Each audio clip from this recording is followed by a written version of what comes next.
How much is the time delay? How much is the time delay? How much is the time delay? Uh, hmm. I'm live on my phone. I'm not live on my channel. Maybe I need to refresh. What? Really? There we go. There it goes.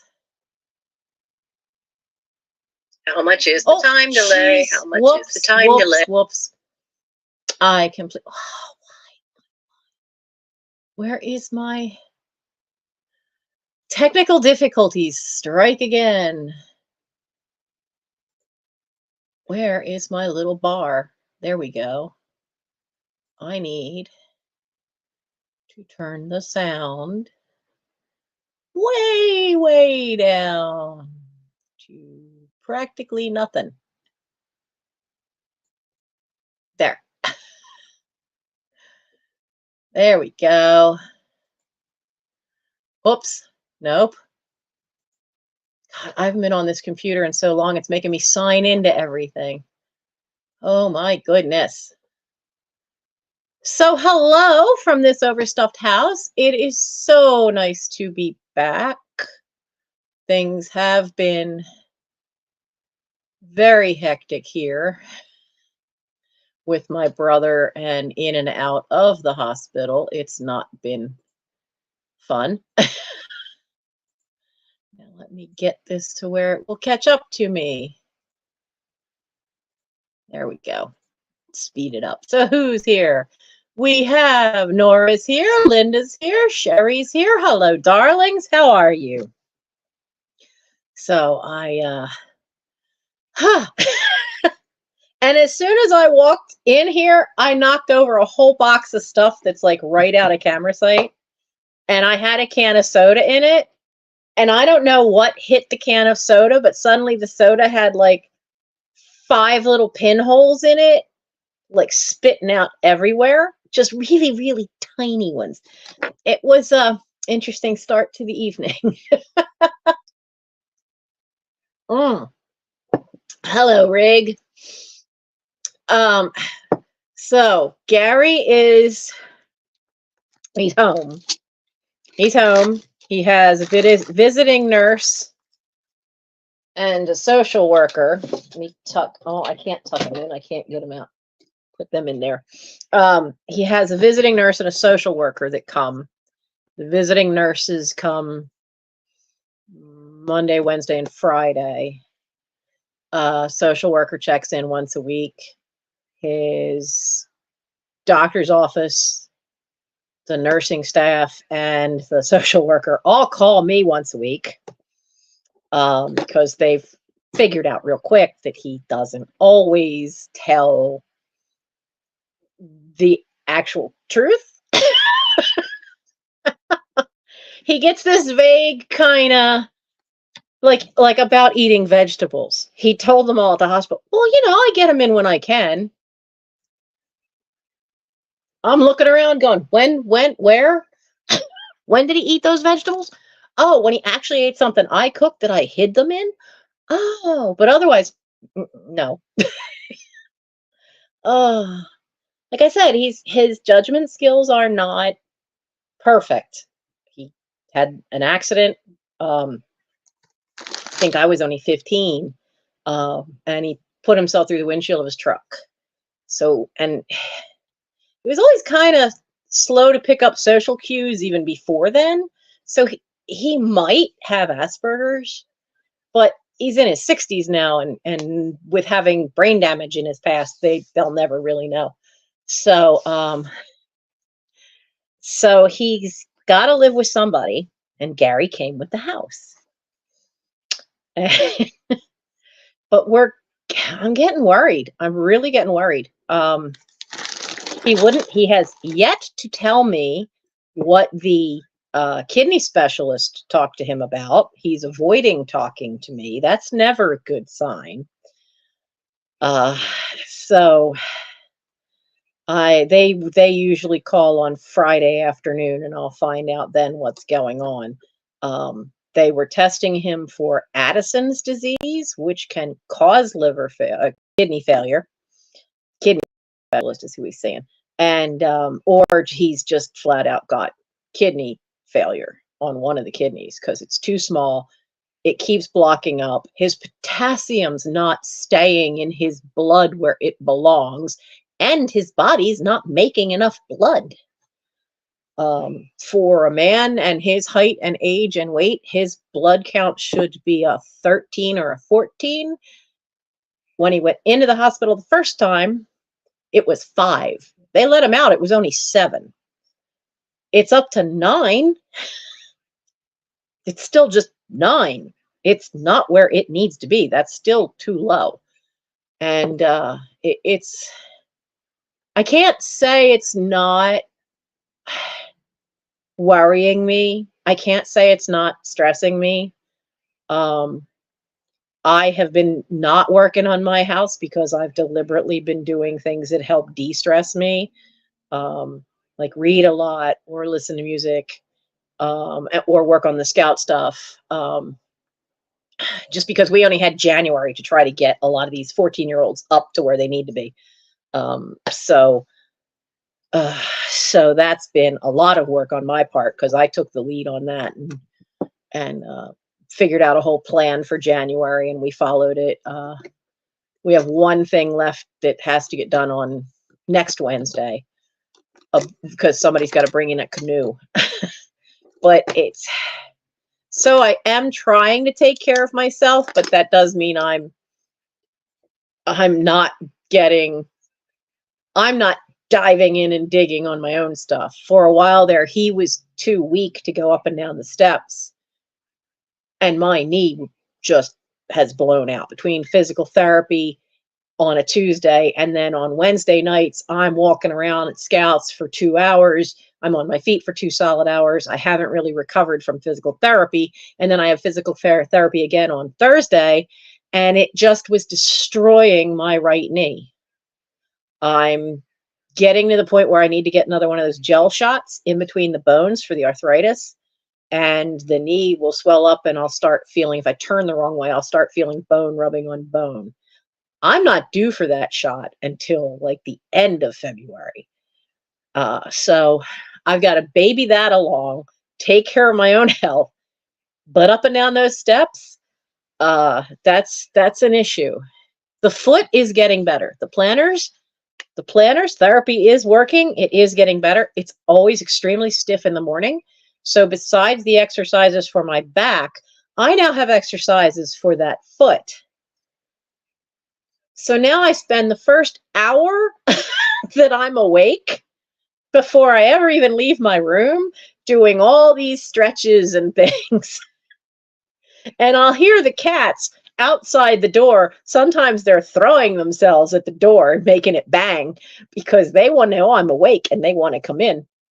So I am trying to take care of myself. So it's not easy. It's better now because he's doing his own running around now, so he certainly feels better. He still was really pale in the face, but his hands looked a good color. His lips looked a good color.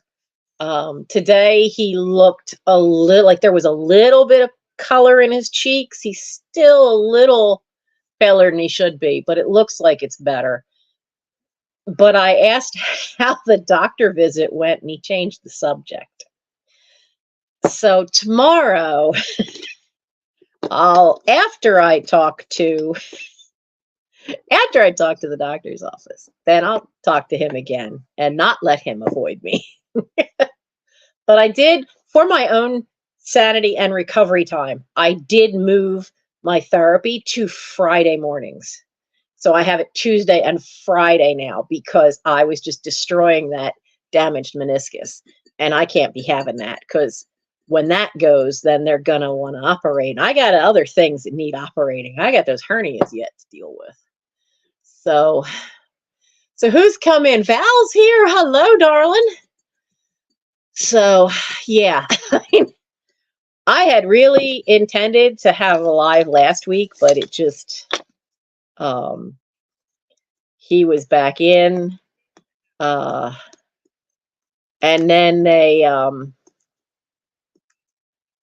what was it? It was earlier this week. they called me on Tuesday and they said, have him go through another thing of blood work. They had just done blood work on Monday. And he's like, no, we want him to go again because the numbers for the potassium are going up again already. So I don't know what the problem is. They haven't figured out what the problem is, but it's a serious problem. So I don't know what's going to happen. We need to have a serious talk, he and I, because he's agreed to having power of attorney for me, but we don't know how to go about that because somebody needs to have power of attorney over healthcare for him. And we don't know how to do it. My sister might know. So there are going to be a lot of talks with my sister. She's been down twice from Chester County, and she's been a doll and very helpful. And that's been a blessing too. So, but it's kind of like put me at odds because I haven't been able to really do much of anything for Tosh. I did get through one large box of stuff that was from the house clean out, sorted out what was just send it to Goodwill, or because there were some things that just, were your typical kitchen-y things that weren't vintage. And I sent them out already, got them out of here. And but I did get a really nice little red glass vase that's got all the pinched edges on the top. Not a swung vase. It's not real long. So that'll be coming in an upcoming sale. But I washed out a bunch of stuff and I had to put it back into a box because I don't have my office yet. So, but it's been a challenge. It's been a challenge. So, and anytime I go in his room to clean anything up, I have to come out and change clothes because I reek of cigarettes, because that's the only place he's allowed to smoke is in his own room. And that's what Mom had him do, and that's what I've had him do. So that room is, he smokes a lot. Woodworks all that nicotine brown, yellowy color. And yeah. But, I'm hanging in there. I am hanging in there. I deliberately have been putting, I've been putting on YouTube videos of QI and of, which is a British game show, which is really funny, but you learn all kinds of cool stuff. And Russell Eplepel, he's got a whole series called How Fascinating. He just put one out today that was about opossums. And so I like his stuff too. And he's one of my former scouts. He became an Eagle Scout, and he and Michael had the Eagle Court of Honor together. So I like his How Fascinating series. So I picked this up. I wanted to share this with you guys. That thumbnail is actually a picture from within the book. I have waited for months for this because it's been on hold so many times. It's a fiction book, and it's called The Scrapbook of Frankie Pratt. Now, I mean, it's a basically coming of age and falling in love kind of story. But this is the cover. Now, that cover alone caught my eye because of the vintage look of it. And I had seen it on Goodreads. I had tried a long time ago to get, you could join the giveaway to try to get a free copy. But I didn't get a free copy. So, but I had it on my to-reads list. And it finally, I'm looking for the date this came out. And it's not in the front of the book. It's hiding in the back. When did you come out? Yeah, so it came out in 2011, and I had forgotten about it. And I've been going through my Goodreads to-read list and trying to get a couple of them from the library through interlibrary loan. And I finally got this one. But the way the story is written, it's a combination of her journal and her scrapbook. And it starts in the 1920s. I cracked up the page that has the thumbnail was from. And some of you will recognize it. How many remember the author's card game? That's one of the things she and her best friends used to play. So she has a couple of cards in there. They used actual ephemera from the period wherever they could. The thumbnail picture had me laughing my head off. It's for Dr. Walter's famous medicated reducing rubber garments. I don't know how they would have medicated a piece of rubber, but basically they made some corsets and stuff out of rubber, and it's supposed to just melt the flesh away. I think all it's going to do is make you incredibly hot and sweat some of your water weight away, and that's it. But it's just so cool. She's got partial ads like the Palmolive ad, but you got a really cool 1920s bride. It's a really cool dress. I'm only partway through it. Some of the stuff is actual pictures. Where's the one I just saw? And it really kind of surprised me. So in one of this, she wants to go to Vassar, but her father has died young, so she doesn't think they'll have the money. But she's working as a practical nurse. And so she's basically caretaker of this older lady who has a rich old widow. But her nephew, who had survived the war, now the war in this would have been World War I, he's basically the town flirt, and he convinced her to go on a picnic and then go swimming, and supposedly that's the picture.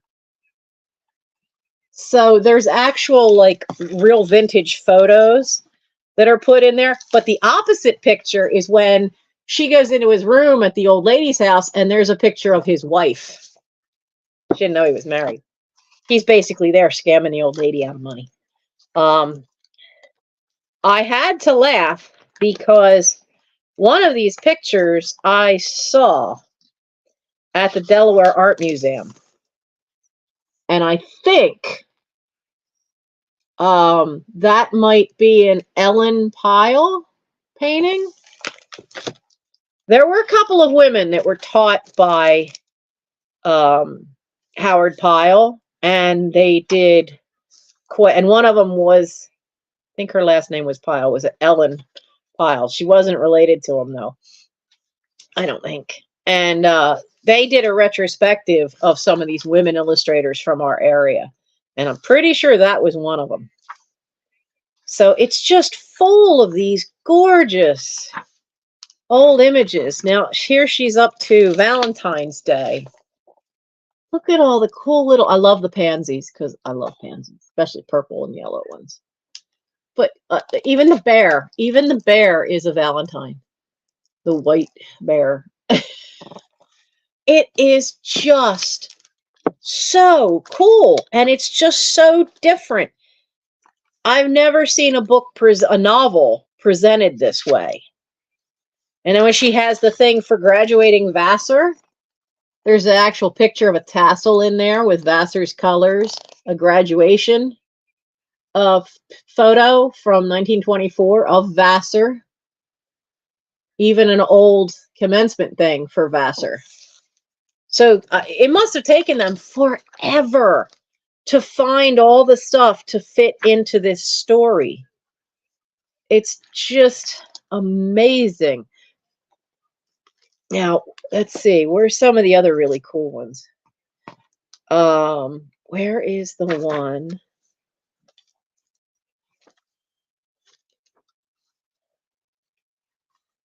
Oh, so she's up in New York at one point, and they talk about Coney Island, and they found these old postcards of Coney Island, but they actually talk about the steeplechase, and there's a token there for the steeplechase, which was mechanical horses, was the steeplechase ride.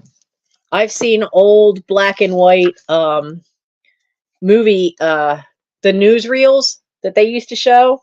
I've seen old black and white ones of that showed the steeplechase thing at Coney Island, and it was pretty cool.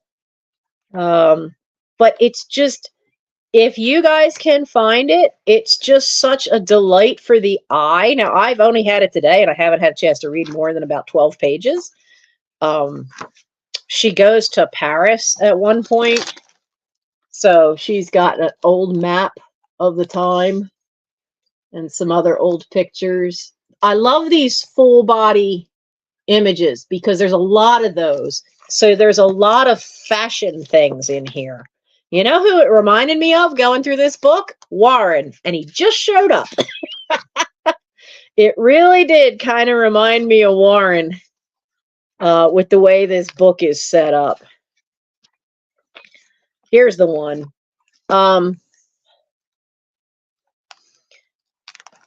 She at one point, it looks like, has to set up, her mother's getting older, and it looks like she has to set up a home sanatorium because her mother comes down with TB.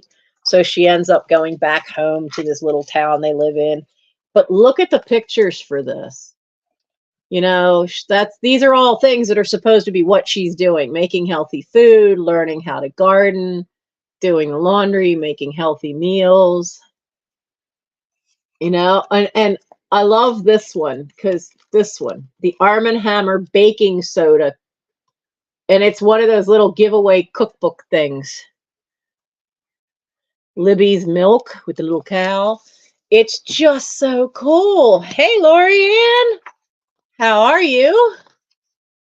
But it's just so fun. And at the end, at the last picture is who it's it says other things she's written: Jackie by Josie, Lucy Crocker 2.0, and Gatsby's Girl. But the last couple of pictures are our honeymoon, and it's a do not disturb occupants in the room sign, and then a charm bracelet with all the different charms that symbolize different things in the book that have happened. So it's really, really, really cool. And it's called The Scrapbook of Frankie Pratt, and it's a novel in pictures by Carolyn Preston. And well, if you love ephemera, it is well worth finding it because it's got so many cool ephemera things in here. Who remembers automats? They've got a couple of images of the old automat in New York City. So I can't wait to see what they're doing at that part. But it is funny to see, like, here's another pair, and this shows two coats at the time. Now, this is from the late 20s by this point, and it's another full-length one showing the fashions of the time. And you can see how they change by the time you get to the end of the book. And now this is her bridal, what she figured would be her bride's dress, I guess. And then I like how the guy is just in black and white line drawing. But she's got pattern and everything, and images of things she wants to have, and then different dresses and the roses and a glove pinned in there. It's just really, really cool. And as soon as I finally got my hands on it, and I looked at it, and while Mike was driving, we were getting some errands around this afternoon, and we picked it up. And the first thing I did when I thought of it was, I need to show my night owls this because it's just so cool and just so loaded with ephemera. It reminds me of there was a magazine called Victoria Magazine, and a lot of times they had these, they would put out a calendar every year of Victoriana stuff, and it would be all these images with all these, like, backgrounds would be all this scrap, but then there'd be dimensional things in front of it. And it really reminds me of that stuff, but it's so cool to look at. And it looks like it's going to be a cute little story. And it's not hard to read. I spend more time, though, looking at the pictures once I read all the little captions, because I'm just so fascinated by all of it.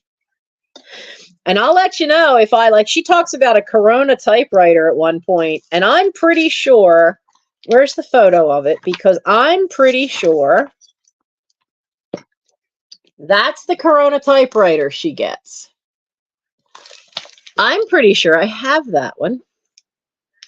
I think that was one that my mom had, and it's in the case, and it's what holds the swinging door from the dining room to the kitchen open. It's this little black box that's holding that door open. So I think that's it. I'm pretty sure it's a Corona, but it is an early typewriter, because it was when she needed one for school.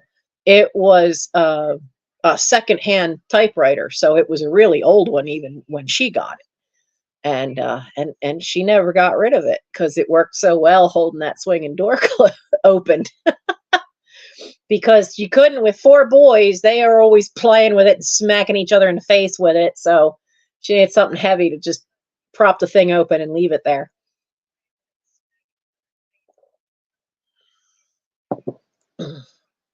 So that's the cool book I wanted to share. I'm gonna sneeze.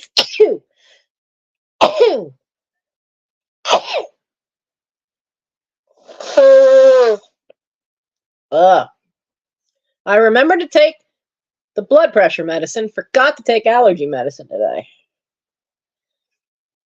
And one of the cats, Aragorn, was out, was sitting up here on my lap. I'll hold him like this.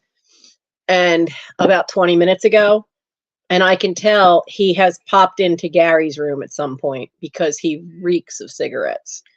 And usually if the cats have been in the basement or they go into Gary's room, I have these hypoallergenic wipes, and they will get a wipe down. They usually get a wipe down every Sunday. He might get one a little sooner because the cigarette smells just, it makes me sneeze anymore.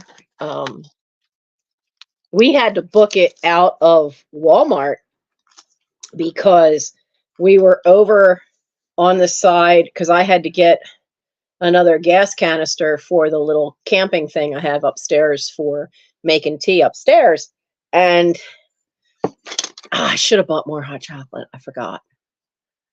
Because I found that I can drink a little bit of coffee. It's in this Nescafe, and it's in these long tubes, and I can get 3 cups out of them, my big 16-ounce cup. And I will put mostly hot chocolate, and then about that much of the tube of the coffee. It's meant to be the whole thing, but I'm not a big coffee drinker. But it definitely has made it easier to focus. I mean, we all know I go, oh, look, squirrel. And I've really found in the last month, that it surprisingly really makes me able to like focus, and not like, I mean, really focus, which has been something I haven't been able to do for a long while. So I'm happy with that. But yes, Nora, I took the heart medicine. I forgot the allergy medicine. I usually take that about 10 o'clock at night and forgot it. So I could take that when I get upstairs, but I might be sniffling a little bit down here. So I've been tidying up. That's got to go on eBay. These are really old squirt guns. One of them's a lock, and I don't know, I don't see a hole for it to squirt, but it's got the same kind of stopper as all these do. And some of them are ray guns. So I did find a couple of the ray gun ones on eBay. So I'm going to get them online as just a bulk lot.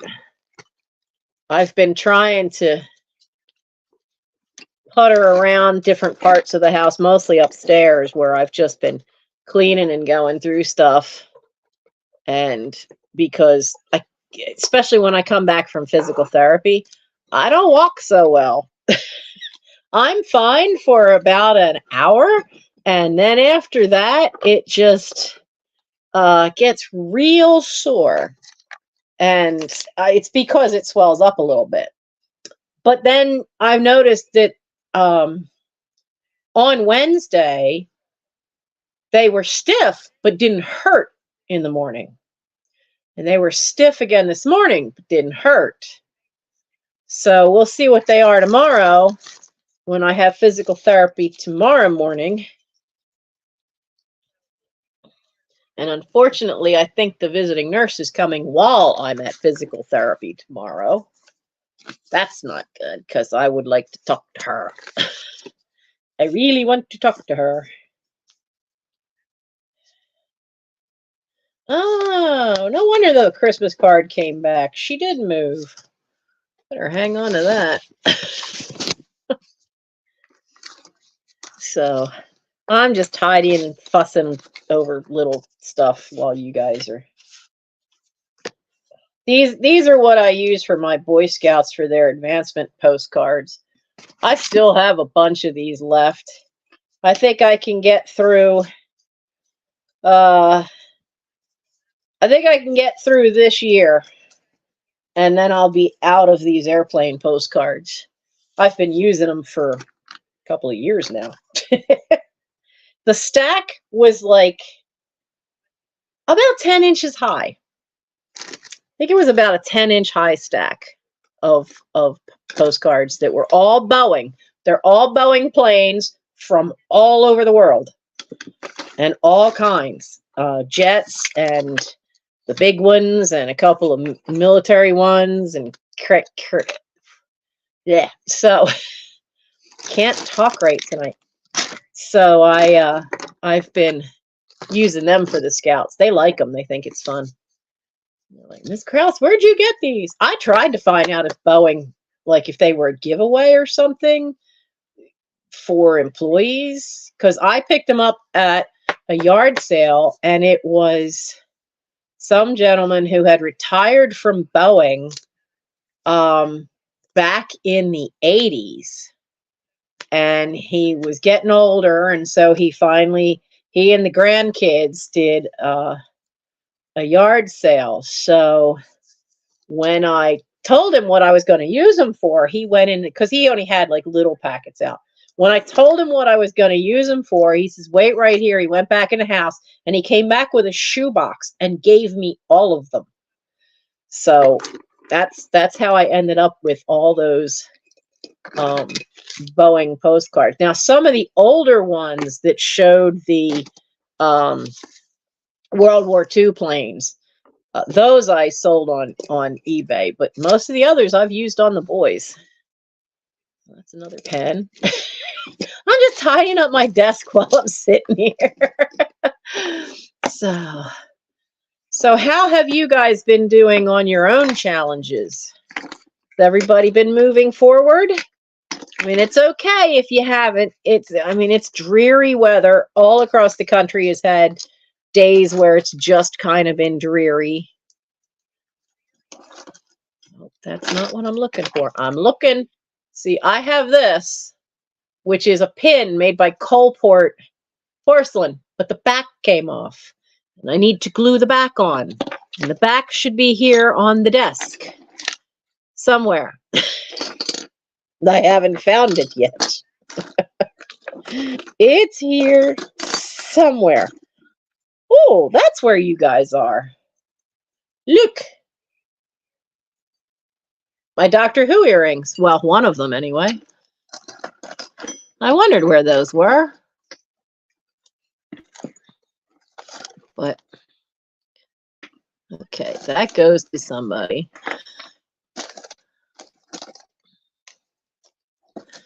Oh dear.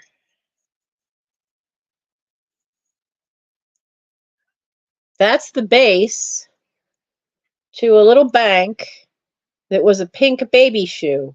Old hard styrene plastic. I put that somewhere. I don't think I sent it to Good. I wouldn't have sent it to Goodwill without the bottom. Because I wouldn't have done that, because I know I would have had the bottom. So, oh my goodness. Just been a day, you know? And tomorrow I get to do it all over again. So, but this is the time of year, though, when it's good to go through your closets or sit and pick out a drawer, go through a drawer that you haven't looked at in a desk or something. So,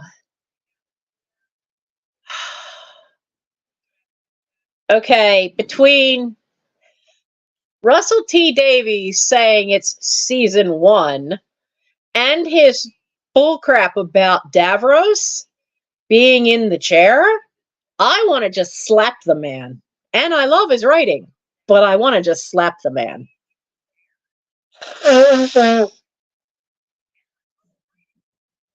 I have known in my life 2 Doctor Who fans that were permanently in wheelchairs.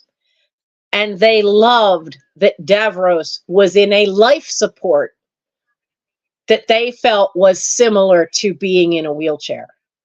But they never saw it as him being in a wheelchair. They never saw it as him being. They saw him as no more handicapped than Darth Vader is. He's in a life support system because he's just trying to stay alive. Because after all, I mean, if the Doctor's like over 1,000 years old, how old's Davros? Because he's been doing this nonsense for, you know, most of the Doctor's life.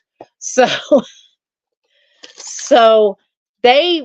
one of them is still alive, and they were not happy with it either because they felt that it belittled Davros, but it also took away the only representation that anybody who is in a wheelchair really would have seen, especially coming up in the 70s and 80s as teenagers in the 80s.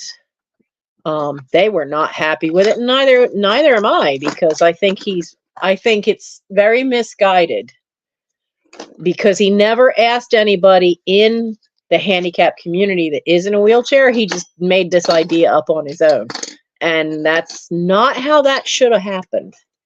You should have talked to people who this actually would have affected and get their opinion. And most of them I know have all said that they saw it as Davros not in a wheelchair so much as Davros was in a life support system, which is a different thing to them.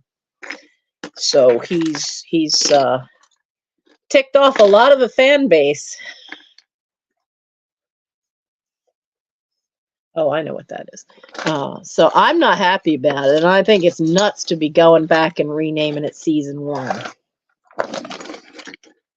I'm looking for my other earring, and I don't see it. I see another lipstick. Mike's right. I have a bad habit of, like, wherever Nancy's working at, it always eventually ends up looking like it just exploded. But I've got something I just found that's his, so this is going up to his room. Get this off my desk. This is a die for things like Dungeons and Dragons and Magic the Gathering. That's his. I don't play those games. Magic the Gathering's too complicated for me. Definitely too complicated for me. And Dungeons and Dragons, I just never had time to get into that. I mean, I've loved sitting there listening when other people play, but I've never gotten into doing it myself because it just always seemed like it'd be a bit too much. At this point, it's too involved. You have to be too involved to write up your own story and character and all that. And I had enough to do with all this stuff behind me.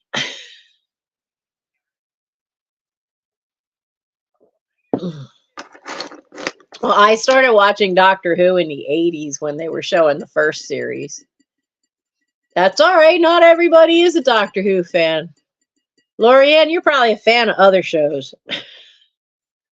You don't strike me as the sci-fi type, as science fiction person. And for those of you who don't know Lorianne at Sugar Britches, this woman finds the most amazing ephemera.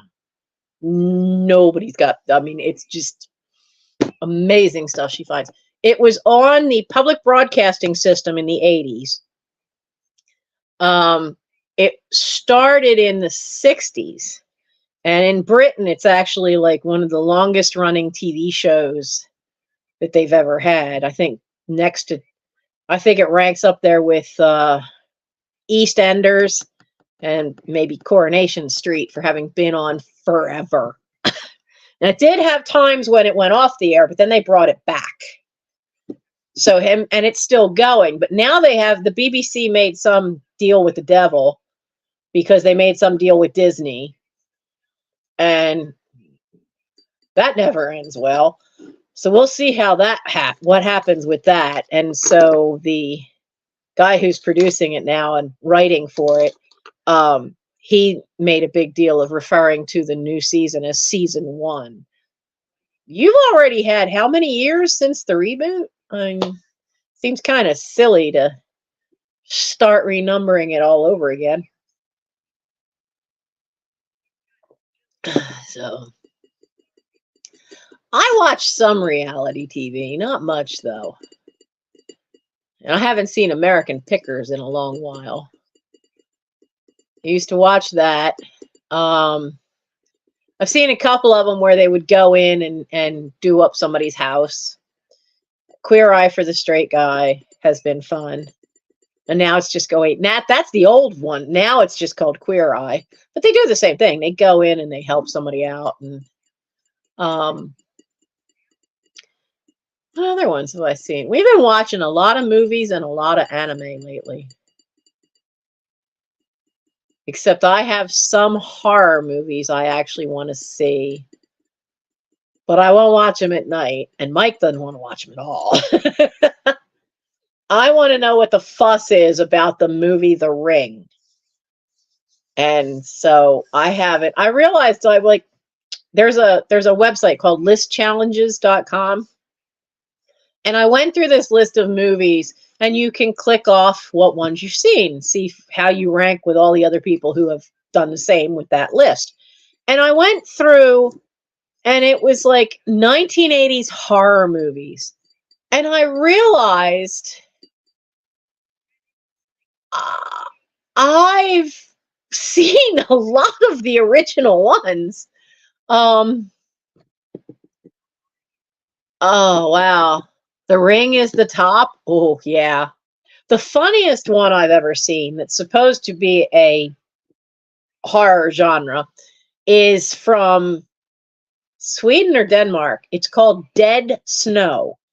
And it's made to be a bit of a spoof, but unlike Scary Movie, which is over-the-top, campy spoof of horror movie genre, this one is more like the comedy comes from the fact of this is how normal people would react if they were in that kind of horror situation. It's Nazi zombies. And here's a perfect example. At one point, they figure, we're trapped in this cabin. We'll make Molotov cocktails, and I'll throw it out the window at them.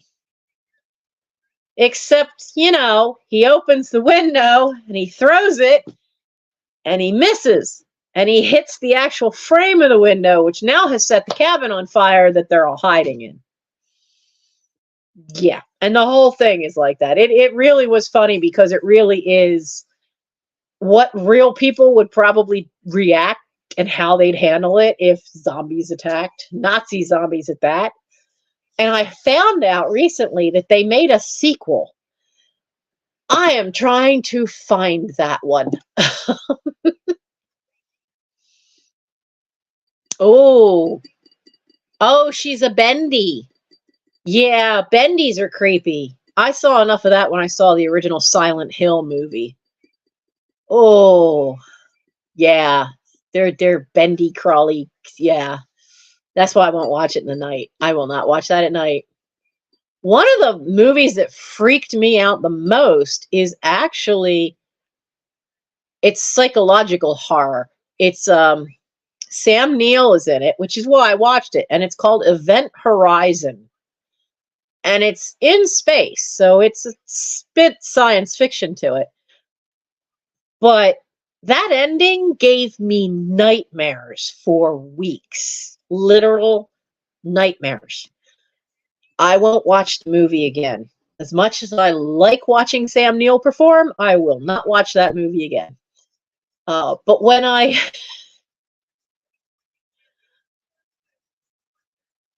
yeah, I remember watching like the first 6 episodes of Walking Dead, and that was about as far as I got.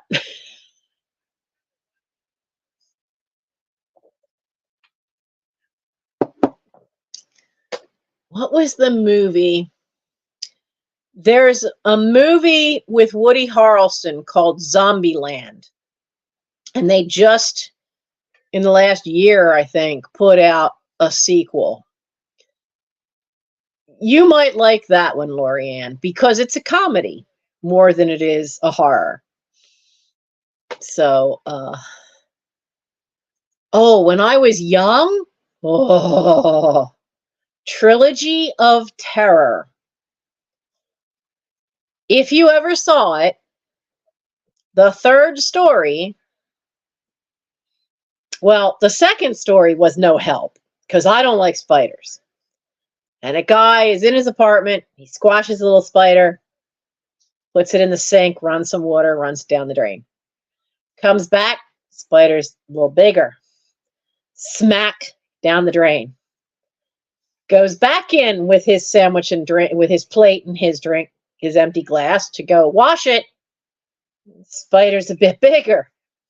The spider keeps getting bigger until it's like this big, right? And he kills that one. I think he puts it in the fireplace. No, he doesn't put it in the fireplace. That's the third story of Trilogy of Terror. But at the end, he opens up the bedroom door and the spider's on his bed, and it's like big, like body with like size of a large beach ball with giant legs. I don't like spiders. So that one was bad enough. But then they get to the third one, and it has Karen Black, who was in many a horror movie made for TV or otherwise that was done in the 70s and early 80s. And it's this little voodoo doll thing.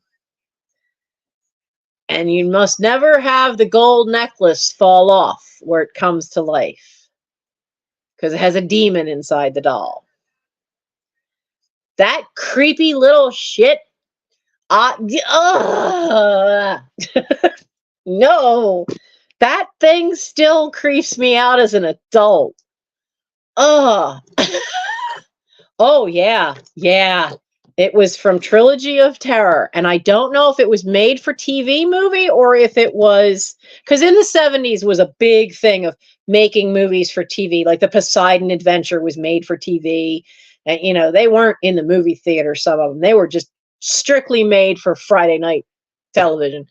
And yeah, everybody remembers that creepy little voodoo doll because it's only about 12 inches high, has black hair, really sharp teeth, a bigger head than the body. It's disproportionate. The body's really skinny, and he's got a little spear. And then in the end, she throws the body of the doll onto the fire. But in the end, you hear her talking to someone on the phone saying, "Oh, yeah, everything's fine. He'll be right over."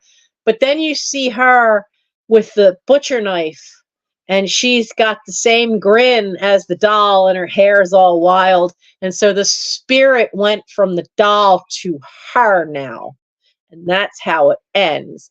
And I was completely wigged out. I still don't ever want to see that movie again. No. No. Mike found some clips of it, I think, at one point on YouTube. No. He's like, "Is this the one?" As soon as I saw the thumbnail of the doll, I'm like, "Yeah, that one." Nope, I'm not watching it with you. Yeah, right? Chitty, that guy from Chitty Chitty Bang Bang. Yeah, he gave me the creeps. He didn't give me nightmares, but he definitely gave me the creeps as a kid watching Chitty Chitty Bang Bang. I like Twilight Zone so much. And Outer Limits. Outer Limits was another one. Twilight Zone, I think, had better writers than Outer Limits, and Outer Limits seemed to almost always be space involved somehow. And Tales from the Crypt, by the time Tales from the Crypt came out, I was working in the malls a lot, so I was usually second shift and not home in time to see it too often. So I didn't get to see too much of, hi Janet. I didn't get to see too many Tales from the Crypt, but I do remember Crypt Keeper. And my sister-in-law, who has always been stick thin. I mean, heck, even when she had her 3 kids, she didn't really gain any weight except baby. And her kids used to tease her that she looked like Crypt Keeper. They still tease her that she looks like Crypt Keeper, which isn't fair to somebody who's in their late 60s. So, oh, yeah, you slept with the lights on forever? Oh, yeah. I had the lights on. Door to the closet was wide open so the light could get in there. Made sure nothing. Well, I never had to worry about anything under the bed because we always had like under the bed boxes for storage. Back when like they actually were real, they were Navy boxes that my dad had. Just pull them out. So yeah. Yeah, there was a lot of creepy stuff and disaster movie stuff that was made for TV. You know, the hard one I've had a time explaining to my millennial, and unfortunately now Netflix got rid of all their DVDs because it was on my list to start getting them so he could see them, is Fantasy Island. He got the premise of Love Boat, but the premise of Fantasy Island, he's just having trouble wrapping his head around how does that work. So, oh, we watched some of the original Godzilla movies because he'd seen the more modern ones that were put out in the 2000s. But we finally watched, when I've been stuck upstairs for so long, we watched 2 of the earliest Godzilla movies. And he just laughed at the special effects. And well, they didn't have all this computerized stuff. They had to figure out. And when you look at them, their miniature work in those early Godzilla movies is pretty darn good. So he was impressed by those. But we watched it was Godzilla with the 3-headed alien creature Ghidorah, and then the other one had the baby. It had the baby Godzilla. And he just thought it was so funny when the kid's trying to play jump rope over dad's tail and then misses and jumps on the tail. He thought that was really funny. He hasn't seen Mothra yet. I always liked Mothra. I was a big fan of the Mothra movies. So, oh no. Yeah, Jaws is not a movie for kids. And you know, I was a kid when in the 80s a King Kong movie came out. Who was the blonde? Jessica Lange, I think, was the blonde. Hello, Maria. And our neighbor took his daughter and took Sheena and I out to Media, to the little movie theater was out there. And it was the theater was closing. So the King Kong that came out in the 80s was the last movie they were going to show there. We were too young for that movie. We were way too young to be seeing King Kong on a big movie screen in the movie theater. I had seen the really old black and white King Kong where it's, stop animation. But I was not prepared. I had just like fear of monkeys for a long while. I didn't see Jaws till it came on television. Oh yeah, Labyrinth and Legend. That's a really good. Legend was on my Netflix list because Mike hasn't seen that one yet, but he's seen Labyrinth. Those are really good. It's funny, he's seen a clip of something when it came up of Tim Curry movies, and he's like, what is that one with him all in the red makeup and the horns? And I didn't know that was him. And I'm like, yeah, that's him. That's Tim Curry, but he hadn't seen that one yet. He hasn't seen Legend. Because that was pretty cool. Labyrinth is a really good one. It's got David Bowie as the Goblin King too, so that's even good. That's even better. But yeah, Jaws I didn't see until it was on television. What other one kinda? Trying to think if there's any other that creeped me out. Cause see, like when I was real little and they'd show these things on Saturday afternoon and they'd show these old horror movies and stuff, and my brother Steve would sit next to me when I was 6 explaining how they did the special effects because he was really into all that stuff.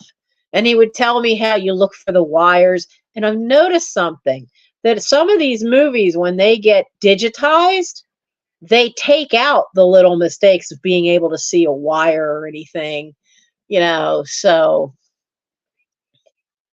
oh, there's a movie called Trolls. Troll Hunter. That one's pretty good. That's another one from Scandinavian countries. And that one was pretty good. But there was another one with some type of troll that creeped me out. I can't think of what it was. There's one on Netflix called Elves. And the thumbnail for it looks so cute because there's this little girl and there's this little baby elf. Now, no, this is not your Lord of the Rings elves here, okay? This is like Norway, Sweden, Denmark kind of elves, which are more elementals, forest creature things. And they have an understanding. We don't go on their side of the fence, and they don't come to our side of the fence. There's a hole in the fence, and she finds this little baby, and it's so cute, and I think it's hurt, and so she brings it home and feeds it and gets stronger, and then she goes to take it back, but now it's, of course, going to smell like her, and all hell breaks loose. But it looks, from the thumbnail, it looks almost like one of these kids' movies. Like the one of the kids who befriend the Loch Ness Monster. I forget what that movie's called, but they befriend him. Or the one 5 Children and It, which is a really cute little film. This is not a cute little film. That thumbnail looks like a cute little, oh, isn't it cute? She's made friends with a baby elf. No, because the adults are freaky. The adults are very freaky, very creepy, and they want to kill you. No. It was really good. I mean, the plot actually was a plot. There was actually a family dynamic going on in it. It's not like American films that have some horror factor to it, where they're literally just, I mean, most of them are just following a set pattern now. Like, there's no surprise in Halloween anymore. There's no surprise. And I saw the original. I saw the original Texas Chainsaw Massacre. Seeing the original was enough for me. I was really surprised how many of these 80s movies that I remember going to the movie theater with friends and seeing the original. Because we'd get out of work, especially after 1984 when I graduated high school and started working at Walden Books. We would go out after the mall closed and catch the late show. And we'd go as a group. So, oh, I've heard of Secret of Moonacre. Tim Curry is very good in that one. He is very good in that. Oh, I see buffering. Why do I see buffering?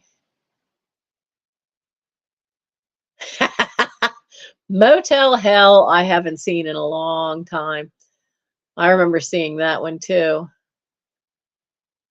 Why am I buffering?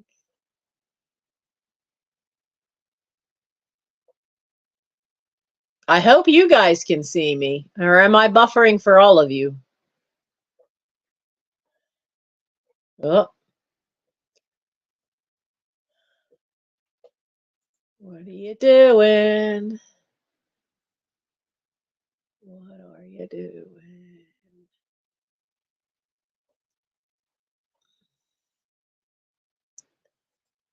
Am I back? No. Am I back? Maybe I'm back. Top chat. Live chat. Okay, I don't know what happened to me, but my computer just started buffering. You know, I got that little circle of death. Motel Hell sounds vaguely familiar. Night of the Living Dead. Remember seeing that. American Werewolf in London. Killer Clowns from Outer Space. If you do not like clowns, do not. Absolutely do not watch that one. Attack of the... I also saw some really cheesy crap, okay? Attack of the Killer Tomatoes. Salem's Lot. Oh, can we talk about Salem's Lot for a second? I watched Salem's Lot in the worst possible place you could ever watch Salem's Lot. Okay?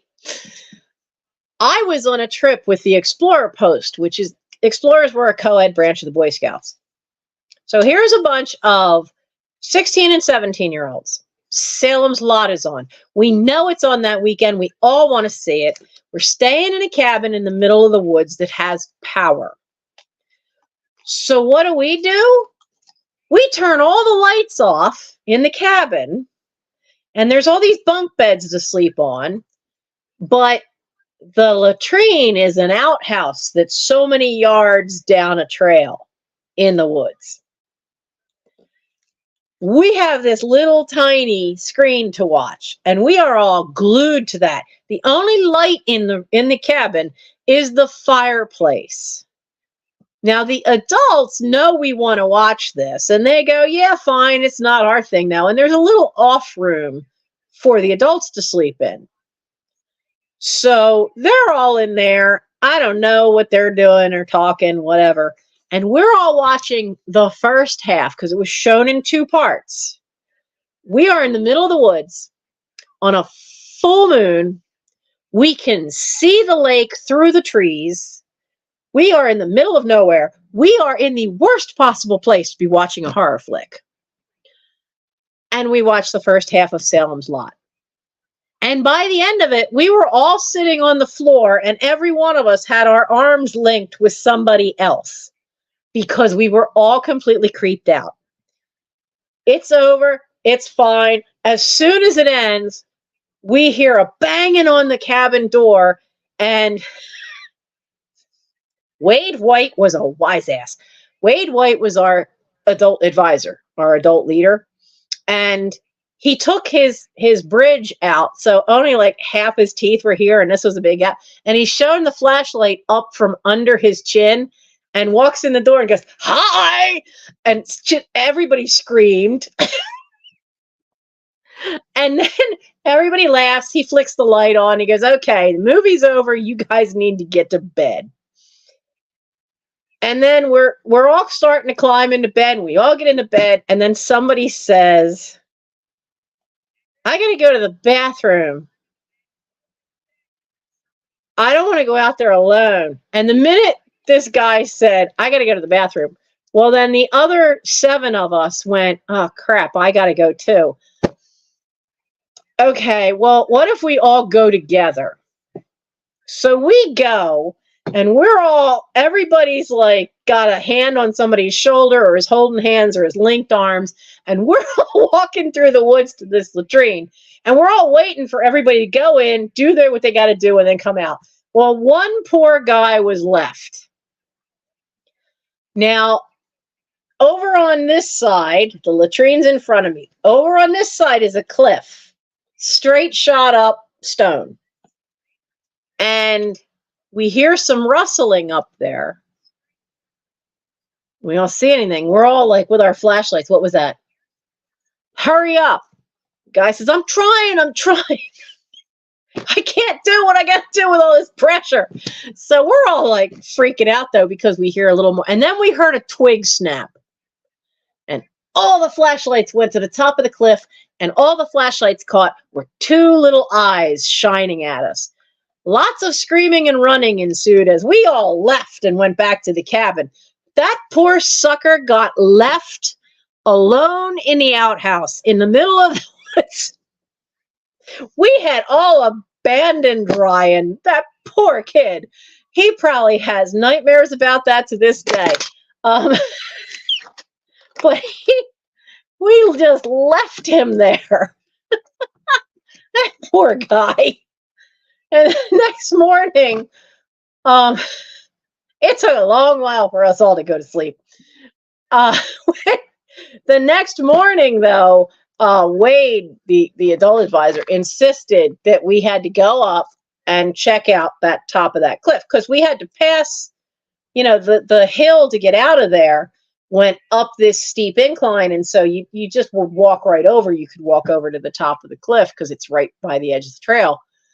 And so we found in the dirt, we actually found a spot where there were bear prints.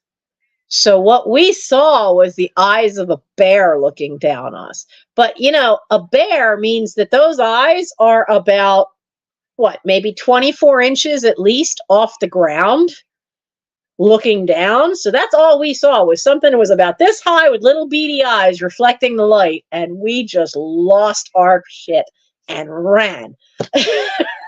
And that poor sucker.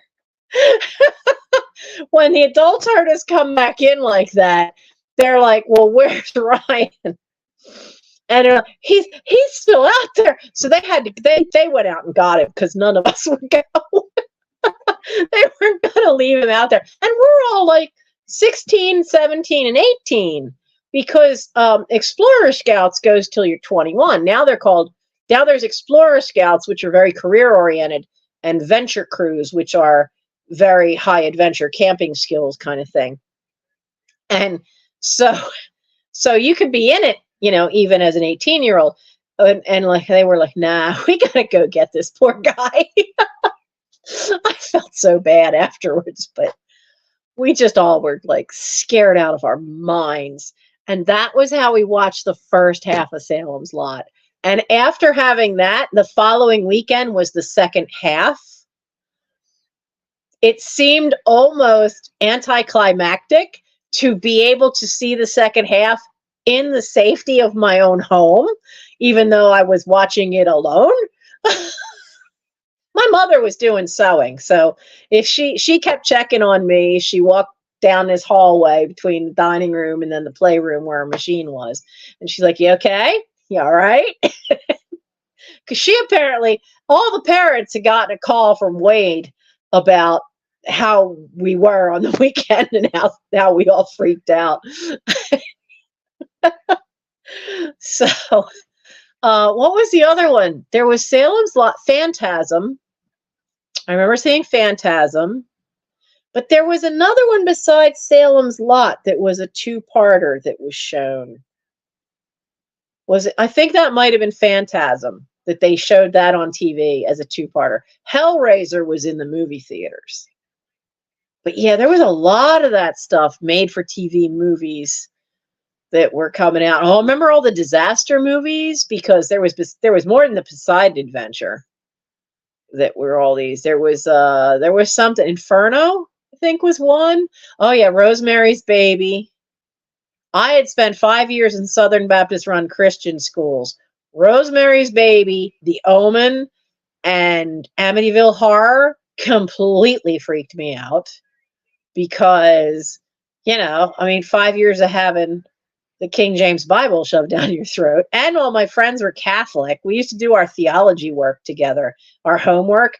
We would sit at the table out on the side porch and do our theology homework together. So yeah, those ones, it's the minute you start messing around with anything slightly religious, creeps me out no end. It makes me very uneasy. It took me a long time to get over that, but when they first came out, they creeped me out a lot. Especially Rosemary's Baby. That was freaky. That definitely was freaky. I was none too happy with Gremlins because I didn't like what happens like when you get stripe and you feed them, and you feed them after midnight or they get wet. I did not like, I liked Gizmo, but what happens to them after that, that was kind of creepy too. I didn't like that too much. So what was the creepiest movie some of you have seen?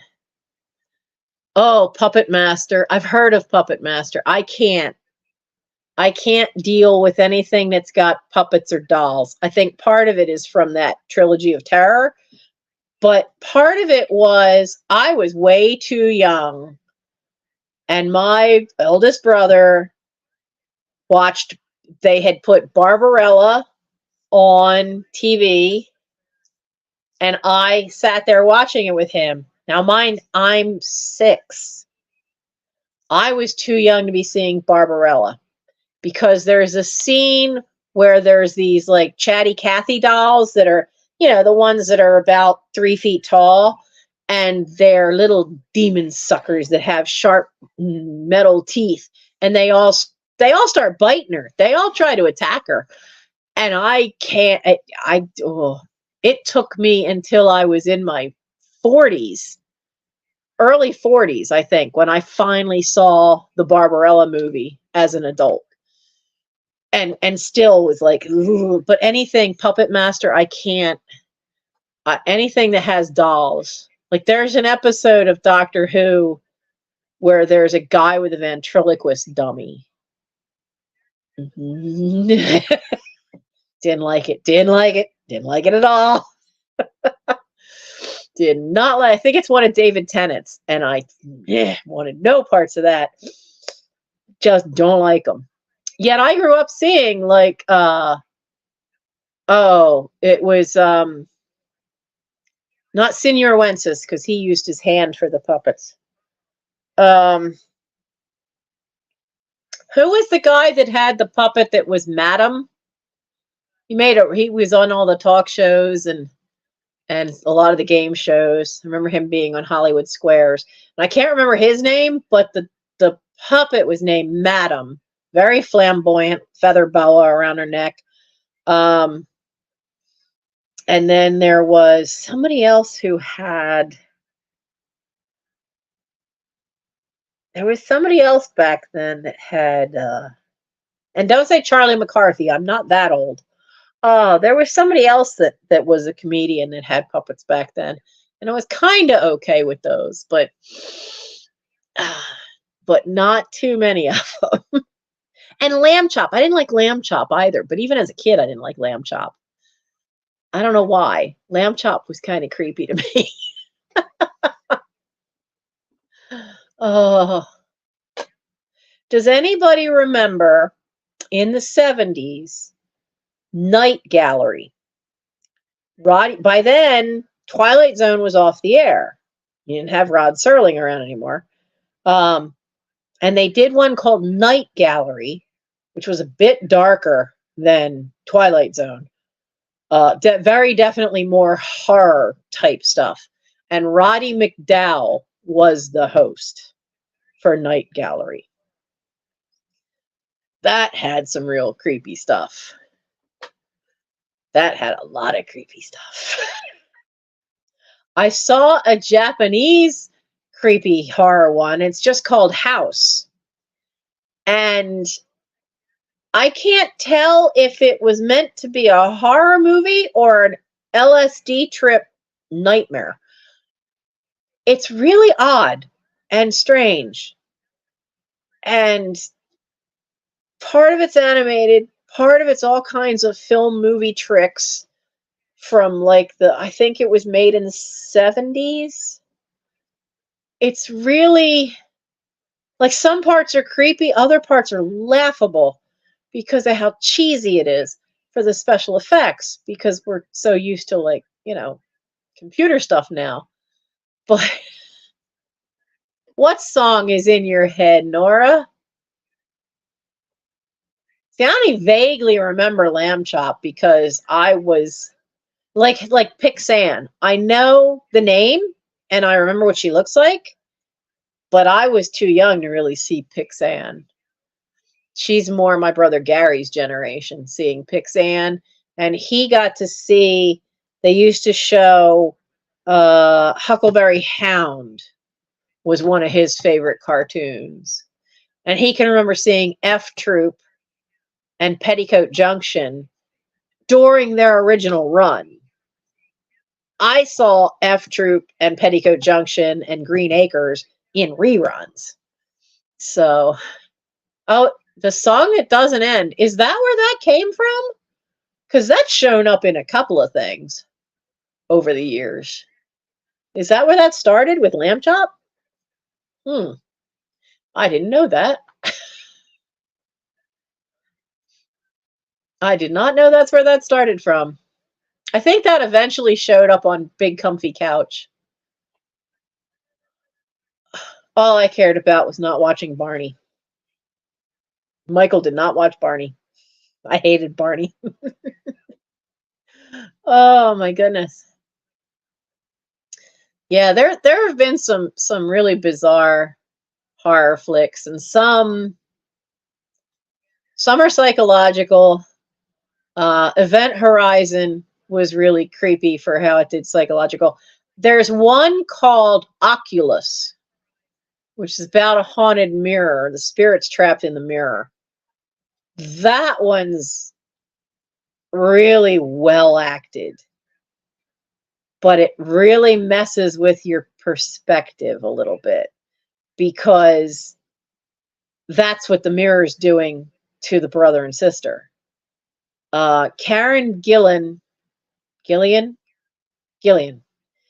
is the girl in it. I forget who plays her brother. That one's nice and creepy. And it's called Oculus. That's when was that made? Like the early 2000s, I think. So that's another one that's creepy, and you don't really quite expect some of the stuff that happens, but none of it's the jump out and scare you kind of thing. It's none of that slasher, just jump scares. It's none of that, but it is a lot of stuff to mess with your head, just like Event Horizon was. A lot to mess with your head. Well, Big Comfy Couch was a cute show. Michael had a Molly doll. Michael still has his Molly doll. It's and I had no problem letting him have a doll, because there's a lot of studies that say that boys that have, when they're real young, have a doll of some kind, they become better fathers. So he had a Molly doll. He still has it. It's one of the few toys that he said, just pack it away in case I ever have kids. So he still has Max, which he's had since he was born. Max is a little threadbare. He showed me Max about 2 months ago when he was going through a drawer of stuff, and he went, yeah, I think Max needs a little surgery. That's what we used to call it anytime Max, because, over time, some of these stuffed toys, especially the early ones, even from the mid 90s, they were like, the base fabric was knitted and then fur put on. So if any stitch broke, then you'd get a runner on the fabric. And so I would have to do surgery on Max, and I'd have to stitch him shut. So he always called it that, is surgery. So Max has another runner. So Max needs surgery on his side. Max is a tiny little stuffed dog, about 6-7 inches tall. So he has Max, but he kept Molly. He kept his Thomas the Tank Engine that has a wind-up music box inside of it, but it's a stuffed toy. He kept that. And he kept the book that has all the stories for Thomas in it. Kept a couple of books, but I remember he kept that one. But the rest, and he has a baby quilt that his step grandmother made for him. He kept that with it too. So, and yet he'll tell you he's not nostalgic for stuff. Yeah, you are. It just got to be something that's directly to him. So, He's not super big on horror flicks. Not it, but yet this is the kid who's was afraid of twisters, like, tornadoes, but would watch Twister, the movie, any chance he got. First time he saw it, saw it on TV, and it gave him nightmares. He didn't care. When it came out on DVD, he saw it again. He wanted to watch that thing forever. He just would, I want to see it again. I want to see it again. Like, no. David the Gnome? I've never heard of David the Gnome. What is David the Gnome? What is David the Gnome? I haven't heard of that one.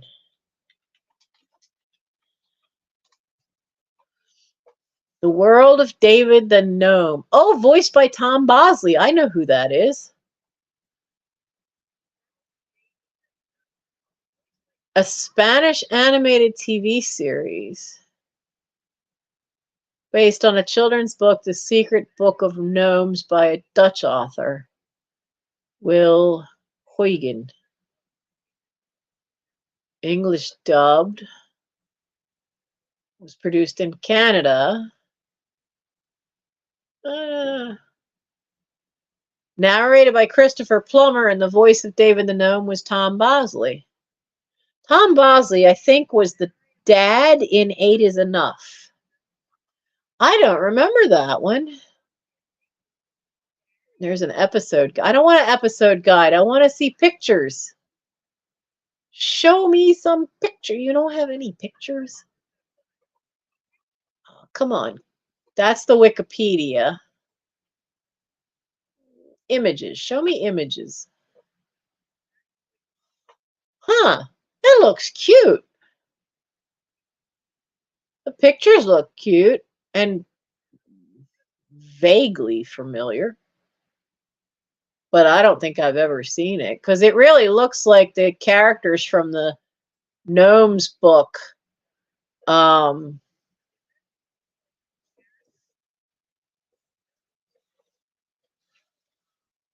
I'm not going to be able to get it out. I have a Gnomes book in that pile, but it's in the bottom. And they really look like the characters from that. That's cool. I remember Dark Shadows.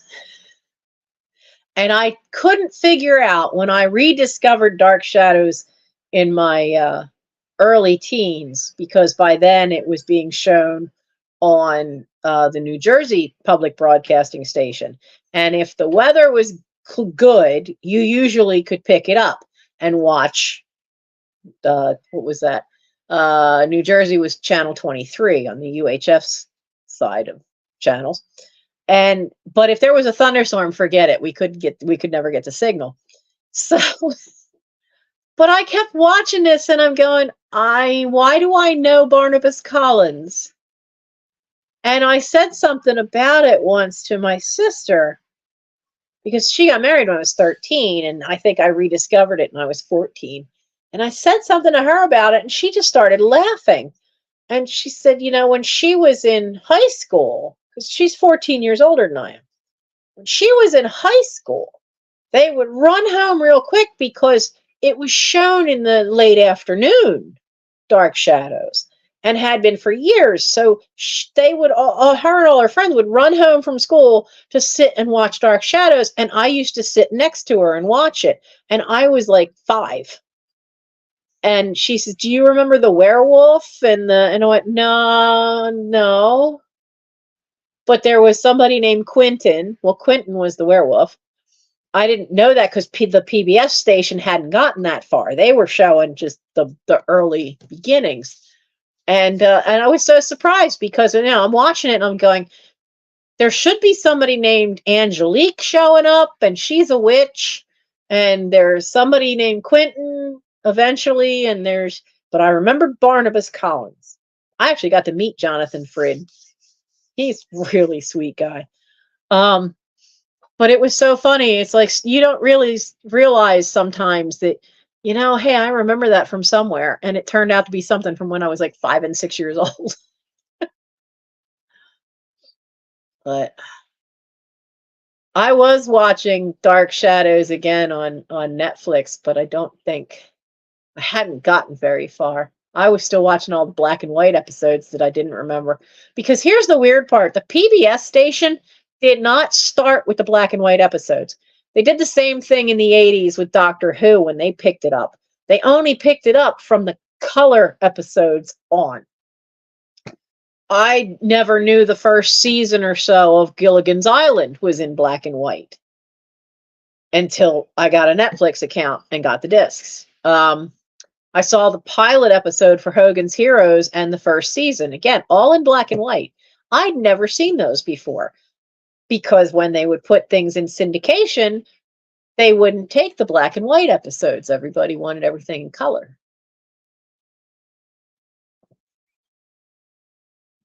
So nobody else put in what they was a movie or something, a TV show that scared them, huh? Nobody else is going to say? Yeah, I remember the original Friday the 13th. I was looking up something about Robert Downey Jr. and was really surprised on his list of movies that the original Friday the 13th had Robert Downey Jr. in it. I had not remembered that at all. He was in that one. But it's like Attack of the Killer Tomatoes has George Clooney in it. The original one has George Clooney in it. And I didn't know it, but there's a Revenge of the Attack of the Killer Tomatoes, which is even cheesier, if that's at all possible, but they proved it could be, than the original. The things you found out when you had when you could get Netflix DVDs. Because they had stuff on there. I was like, my list was huge because I had old TV shows. I had the Wild Wild West. I wanted to see all those again. I remember seeing episodes of a show with Kay Ballard and Eve Arden called The Mothers-in-Law, and I wanted to see that. And then they had British shows. They had The Good Neighbors, which I remember seeing part of that on PBS, and I wanted to see all of those. And you can't find most of those streaming anywhere. And the amount of old black and white films, I was able to see the very first movie that won an Academy Award. And it's an old black and white movie from the 30s, the 20s. But it's amazing. It's called Wings. And the flying in that is amazing. And they had the extras on the DVD, and it wasn't a separate DVD, and it was so worth watching the extras because they actually had to teach the young men that were in the leads how to fly these old World War I aircraft. And those suckers were pretty much a wooden framework covered in leather. I mean, they really were, if you crashed, you were done because they were going to just explode on impact into a lot of little shards of wood. And they set up special cameras on the planes. So all this stuff you see in the air, there was no green screen back then. It's all live. It's all real. And no wonder it won the first Academy Award for Best Picture. It was a fantastic movie.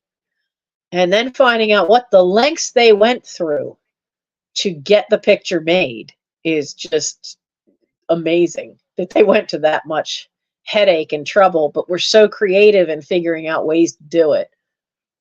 So stuff like that. And I've seen some old silent pictures too, some Douglas Fairbanks stuff.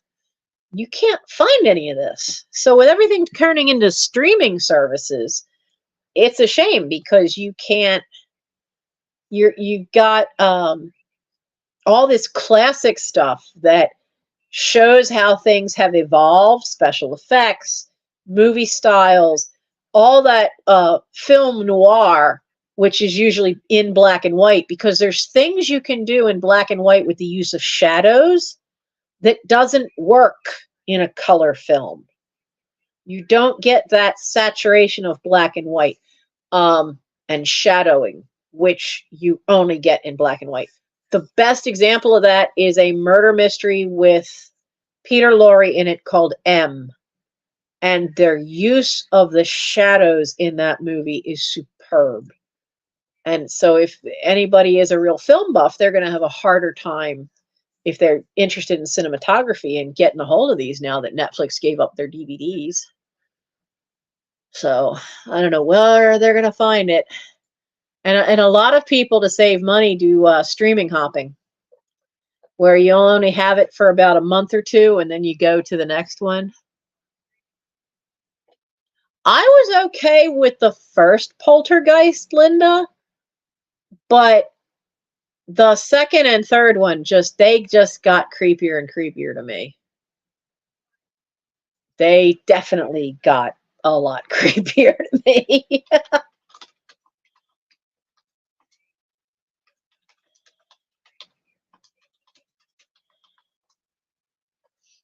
Let's see. Oh, you can get Mothers-in-Law on YouTube if you buy it. Gee, I'll have to take a look and see.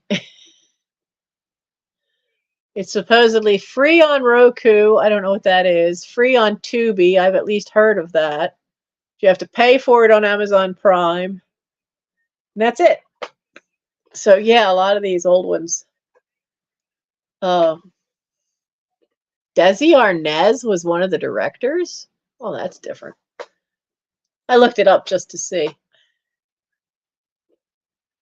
Yeah, I haven't seen Vampire Hunter. I have not seen Vampire Hunter D. It's on my list.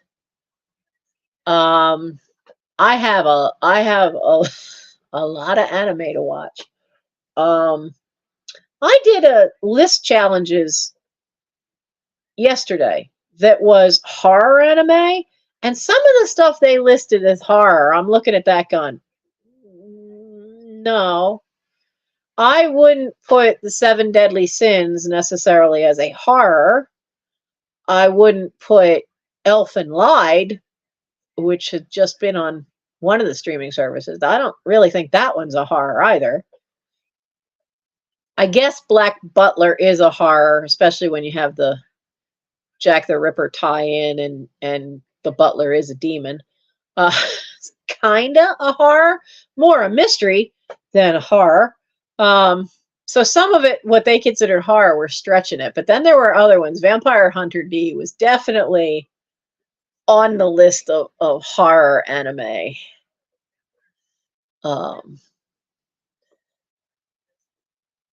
But yeah, I've let's see, what had I watched?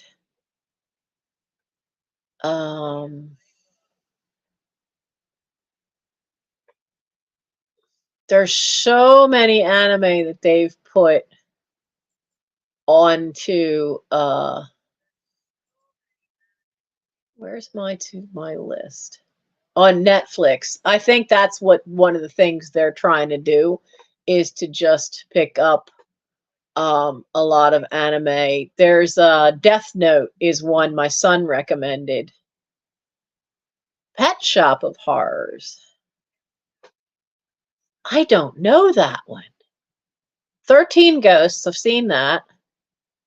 That was a good movie. I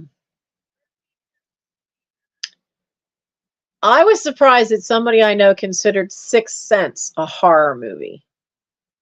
I don't know that that's a horror movie. The Village is definitely more of a horror movie. Signs is more of a horror movie from M. Night Shyamalan. But The Sixth Sense isn't, I mean, it definitely got that twist at the end. But I don't know that that one really is a horror flick. 13 Ghosts was really good. Is Alchemy of Souls considered horror? No, that's considered fantasy. I'm looking at all the ones I have yet to watch. That can't possibly be horror because it's put out by DreamWorks. It's called Troll Hunters. That's not going to be horror. This is one I had recommended to me, and it's supposed to be an anime that's really dark. It's Kabaneri, Kabaneri, of the Iron Fortress, The Battle of Unato. and they've just put that one on Netflix recently, and that one's supposed to be a really good horror anime. But I've got some other ones. There's a kind of heartfelt, feel-good, romancy kind of one somebody recommended. Words bubble up like soda pop. I always have to laugh sometimes at the anime when they translate it to English. Sometimes the titles are really kind of cute and funny, like that one. I don't know if they mean to be, but they really are. What was one of the other ones that was really pretty good? If you've never seen, if you are in any way tenderhearted, do not watch the Studio Ghibli movie Grave of the Fireflies. You will cry your eyes out at the end. Sadly, I know enough history of Japan after the war to know that that definitely happened to children. But you don't want to watch that one. You'll cry. What was it for movies? There's some really nice anime with the Studio Ghibli stuff, because Spirited Away and My Neighbor Totoro are really, really good and really sweet. So,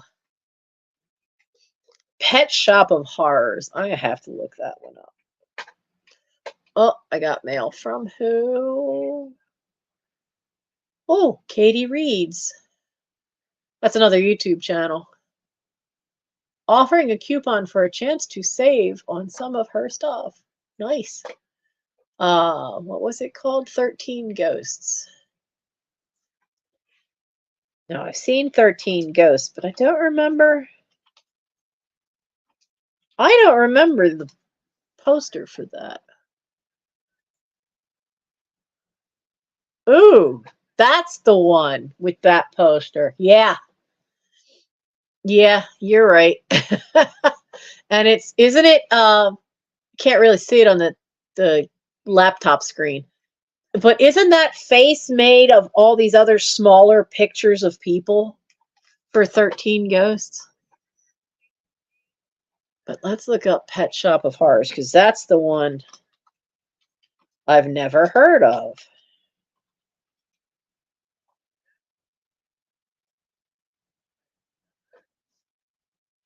It's an anime? Ooh. Artwork looks good.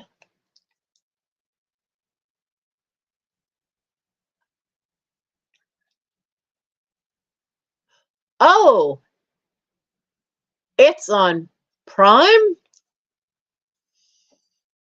Look, you guys are giving me recommendations here. Where is my Prime Video?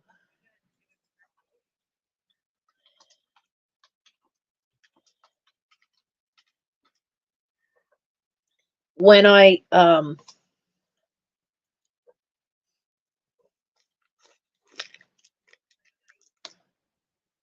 you liars, it's not free. It says $2.99 to buy an episode. Thing says free, but then you get in there and it's like, no, it's not. Bummer. But I will. Here's what I usually do.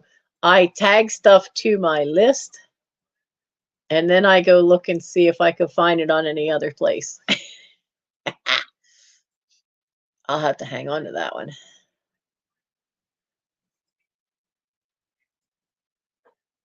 Because I know I've got a lot of...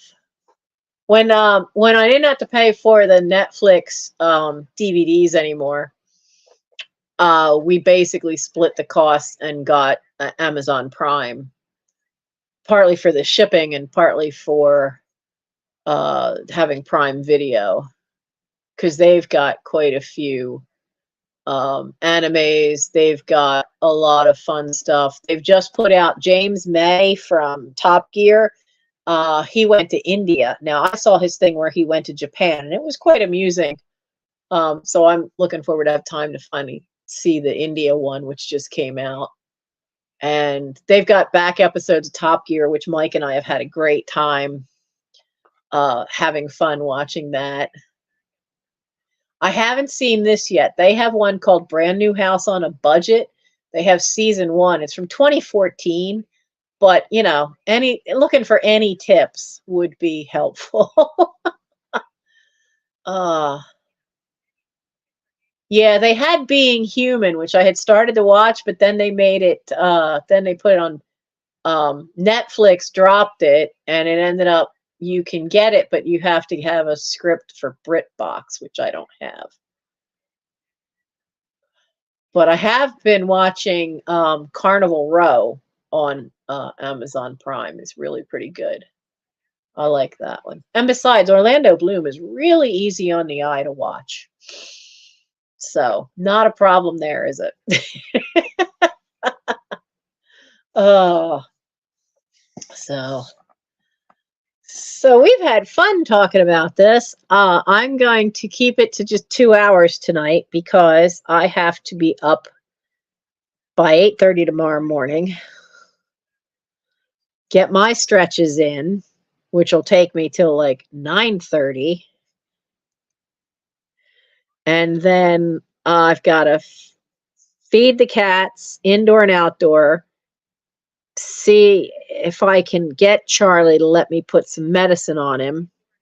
Charlie's missing a huge section of skin, not just fur, skin. He's really wounded. It's basically, it's like from the ear, well, for him it's the ears up here, but if it's the neck, it's like this big chunk right here, and it is heartbreaking. I've tried to get some pictures today, but he's not used to me going out there and sitting on the step. And then Gimli decided to be an idiot and get between us and not let him walk over to me. Now, he's let me pet him and he's let me put medicine on before, but that was when it was just a little tear under the ear that looked like it was infected. But now all that skin has been ripped off and is gone. And there's been a gray tabby that's a little bit bigger than Charlie. And I think that sucker has beaten him up because now he's really jumpy. He's very nervous about other cats. He's nervous about eating. He's constantly looking around to make sure there's no other cat coming towards him. So that poor baby's been through some trauma. And I've got to get a photo of that so that I can send it to Forgotten Cats and to to the local SPCA and go, who can help? Somebody's got to help this baby because he really needs that looked at, and he needs to be fostered while that heals, but I can't bring him in here. He's not fixed. Doctor can't handle these 5, let alone bringing in another, another male that's a year and a half old. No. So yeah, no, that's not going to work. So, and I don't have a way to pay for any medical care for him. So they need to like do it on a charity basis and take him. But at least with Forgotten Cats, if they have somebody who can take him and foster him, he's got a chance then of being an adoptable cat at some point. Snowball sees this gray tabby, Snowball leaves. So this thing Snowball's already learned to stay away from it. If this thing goes after the doctor or Gimli, when Gimli's out in the backyard with us, they're going to be hell to pay. I have never seen this cat before. I don't know if it's fixed or not. I've not seen it spray anywhere.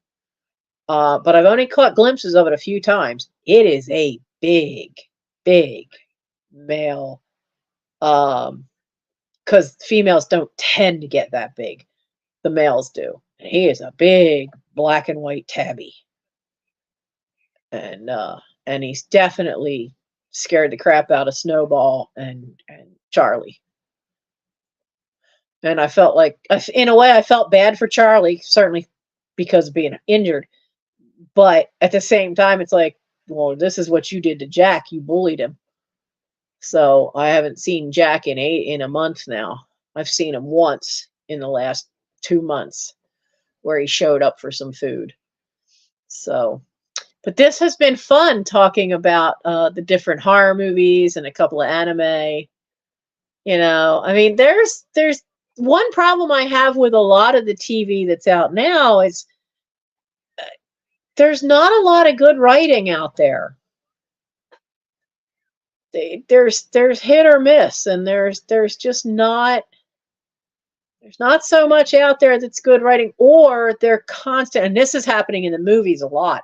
It's driving me nuts that they're just remaking old movies. Have you noticed that lately, that they're just remaking movies that were made, in the 80s? Oh, let's remake this, let's remake that, let's remake this one. And it's like, no, no. You'd be better off getting the book rights to some decent novels and doing that. Because then at least would be a new story. I'm tired of seeing movies that are just a rehash of an original that was, may have been a lot better. It all depends on who rewrites the script. But, how many repeats of things do we need? You don't need to reboot Marvel movies. Nobody else going to match Robert Downey Jr. as Iron Man. Not anytime soon.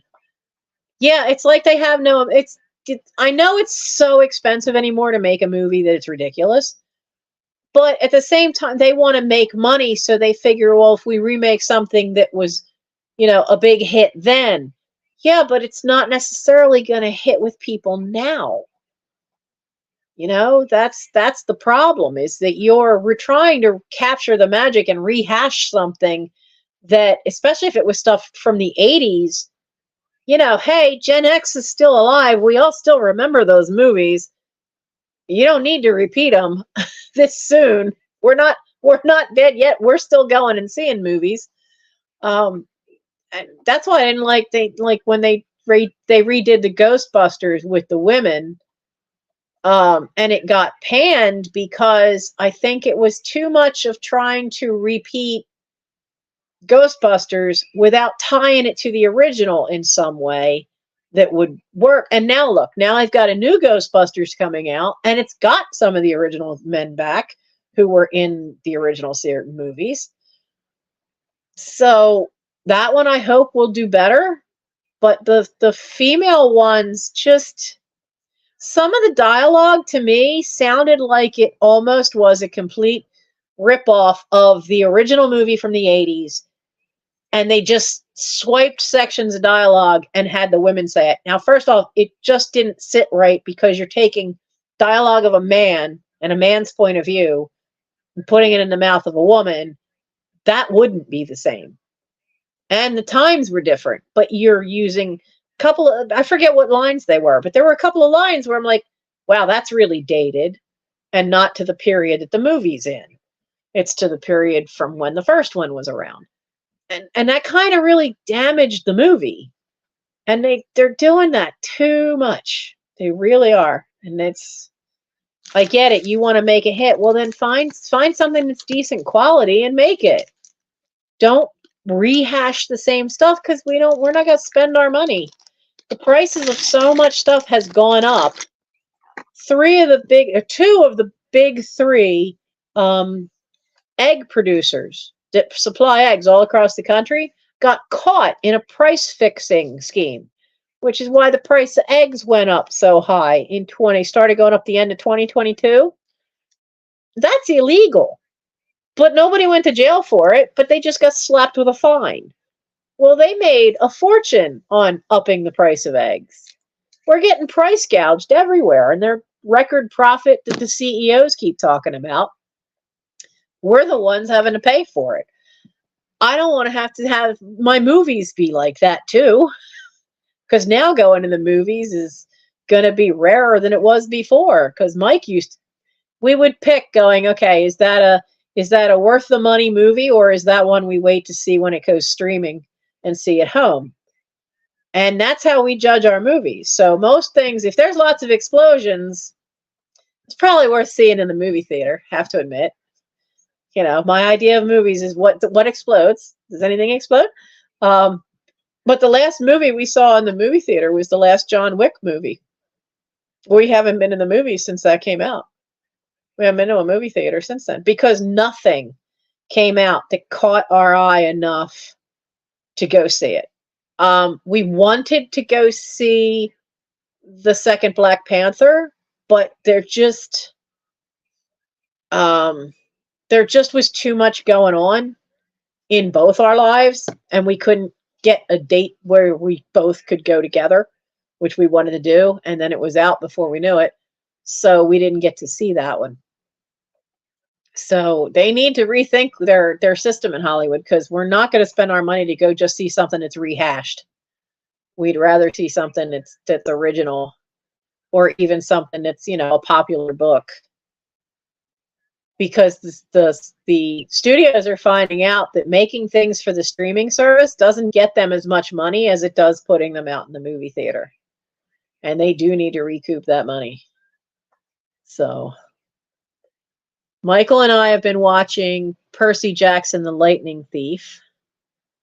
That's been pretty good.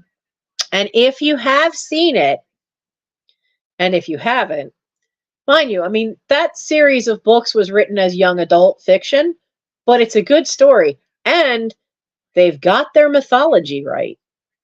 They've got their gods right, and who's who. But who they've picked to play some of them is really kind of funny. I was real surprised to see Lin-Manuel in there from, you know, the wonderful guy who wrote Hamilton. He was Hermes, messenger of the gods. That was kind of funny. He does a good job. It's just a brief cameo, but it is funny. But it's really well done. It's really creative. Special effects are not over the top. They are where they need to be to continue the plot, which is always a nice way to just, there's nothing superfluous, you know, about the special effects. They're in there where they need to be, so it's seamless. It's part of the plot. And I think they just finished the first season. I think this week's episode was the last one for the first season. But the man who plays Poseidon, I kept looking at this guy, and Mike's going, huh, he's looking it up who he is, because he's looking up who the actors are. And he goes, he's not bad looking, but he's more your age than mine. And I go, oh, he is good looking. And then Mike says, you remember when you showed me those pictures of Maggie Smith when she was young, and the first husband when they were young, and how they both looked, you know, really handsome, and she was gorgeous? And I said, yeah. He says, well, that's why he looks so good. That's his parents. Okay. The guy playing Poseidon is Maggie Smith's son, and I think it's her older son, and boy, he looks good. He looks so good in Percy Jackson. Definitely nice eye candy for the grown-ups watching. But that one is a fun, pleasant story, and I can't wait to see what they do for the next season. But we'll have to wait. We'll have to wait a couple months before that happens. So I'm gonna go. It is almost 1, so it's almost the 2-hour mark. Oh, and I hope you had fun seeing how this is done, the scrapbook of Frankie Pratt. Because, I mean, just having all these ephemera in there as part of the story is just such a creative way. And look, there's even more outfits. I really would like to look at her other 2 books and find out if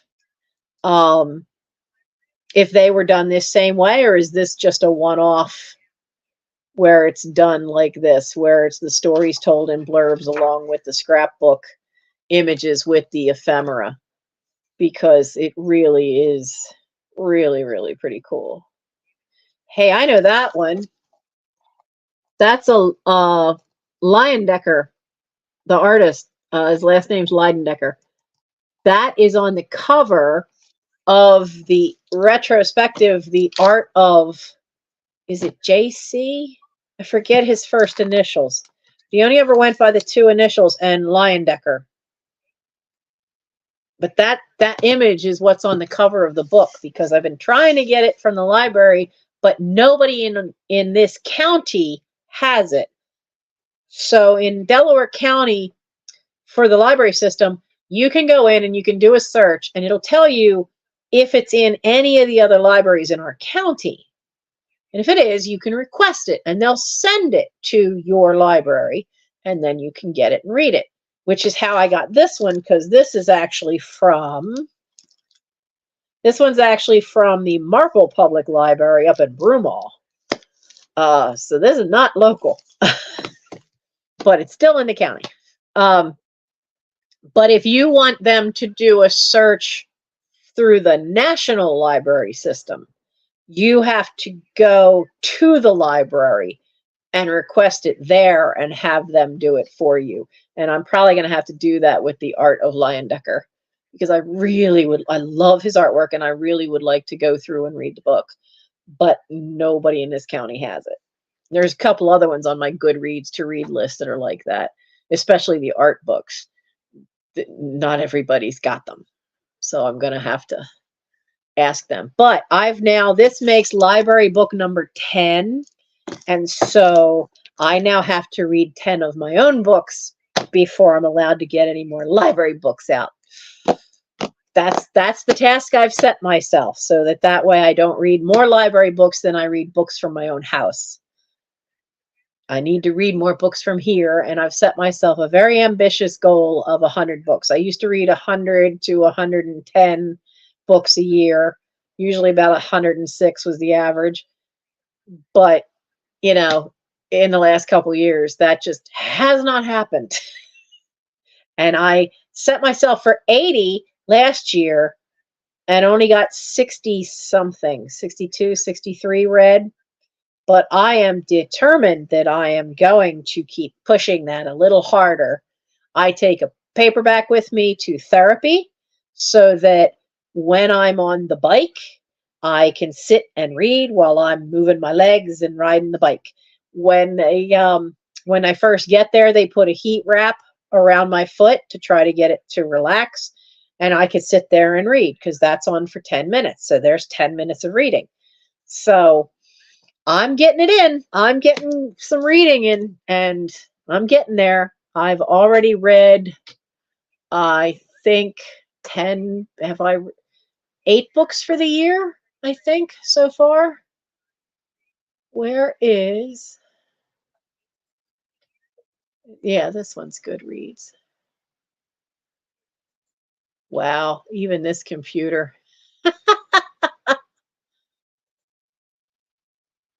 I have not been down here in so long, it hasn't remembered any of my, I'm not signed into anything.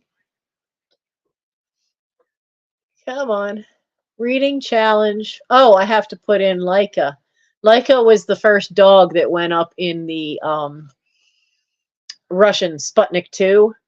And I just sat there finishing it up and cried sitting in the car while I finished the last pages. And Mike's like, "Are you okay?" No. I did not know about Leica, and the end was not nice. Poor baby. They didn't make any plans on how to get the dog down from outer space. That was not nice. That one hit me harder than the boy in the striped pajamas did. But yeah, so far I've read 10 books in 2024. Now, mind you, I feel like some of that's cheating when some of them are graphic novels, because they're such fast reads. Because Kusama was a graphic novel, Lost Soul Be at Peace was a graphic novel, and then they had 3 of the manga for Kami Can't Communicate, which I've seen the anime on Netflix for that. I don't need to read the rest of the series. The anime for that is spot on to the manga. And it's about a girl who started in high school, and she has such severe social anxiety, she doesn't really, she can't talk to people. She just gets too shaken up and scared. And so her new classmate is of the opinion that, well, you know what we're going to do? I'm going to help you, and we're going to make you some friends. And how many? And she wants to have 100 friends before she's done high school. And it's really cute and funny at the same time. And but they are, even the animation art is the same artwork that's in the manga. It's just in color because the manga is done in pen and ink drawings in black and white. And I read John Barrowman, his first autobiography, Anything Goes, which came out in 2008 when Torchwood was still being filmed too at that point. And he has another one, a later one that he's just put out in the last 2 years, I think. 2 years ago, maybe 3. I can't remember if it was right before or right after. I think it was right after the pandemic, right after 2020. So I think it was 2021 when he put the second one out. But yeah, I've read 10 already, and I didn't put myself down for 100. I put myself down for 80. I had myself down for 60 last year, and I didn't make it. I put myself down for 80 this year, but I've already got 10 read. But unfortunately, only 1, 2, 3 of them so far have been from my own house. So I've got 1, 2, 3, 4, 5, 6, 7, 8, 9. Yeah, 10. 10 will have been from the library. So that means the next 10 books have to be from my house. I'm already working on 2 for my own house because I usually read 2 or 3 books at a time. So I'm going to go. The voice is starting to crack anyway. And I don't have any water or cough drops here. I'm running out of cough drops. So you guys have a good week. I will see you next Thursday. I really thought I'd get a drop sale set up for this past week, but with my brother, it was kind of nuts. Last week on Wednesday, we were back at the ER, and you know, I had to cancel the sale because they had just let him out at, like, finally got out of there at 6 o'clock on Thursday, and the weekend was just taking care of him, and then my sister was here, and it just was too much going on here and taking care of things for him that I just couldn't get to it. If I can, I will figure a drop sale out for this week or film something. But again, we got to see what I hear about tomorrow afternoon from the doctor's office for him. And the visiting nurse will give me a call tomorrow, excuse me, as well. But that's my life right now. Everything is trying to move forward, but at the same time, trying to keep an eye on him and arrange things with doctors. Some of it is there's only so much they can tell me until I get the power of attorney over healthcare, though he has made sure they all know that they can talk to me. He's given permission, which is good, but they say if he ever becomes incapacitated, then you absolutely need to have that. So that's what's going on in my life right now. I gotta be caretaker to him as well as keep my own self going. And I'm also slowing down because I'm getting near time for the shots in my back again. Middle of February. I gotta go to the middle of February. I'm gonna get there. Definitely want to get there. It's not easy though, but I'm gonna get there. So you guys have a good week, and it's been fun talking about the different horror movies. That was a surprise tonight. But it was fun. I like that. And you gave me a couple suggestions that I looked up, and I have little tabs open so I'm going to send them in an email to myself so that I can remember to look them up and see if I can find them streaming. So have a good night, everybody. And I will see you next Thursday. Fingers crossed. Fingers crossed. All right. Goodbye.